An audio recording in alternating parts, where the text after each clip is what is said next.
Hi, welcome to HardReset.Info channel, dear viewers. Now I will show you how to check for updates on the Huawei Scale 3 device.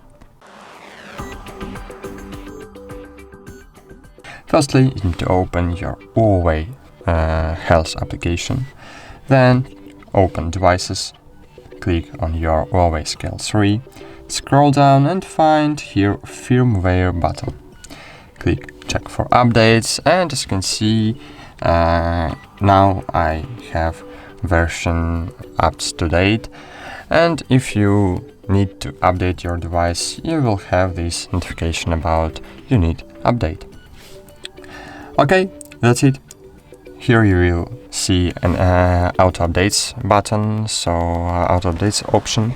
If you want to install updates automatically, you can just enable this button and your firmware always be up to date. That's it. Thanks for watching. Like this video, subscribe to our channel, and bye. See you.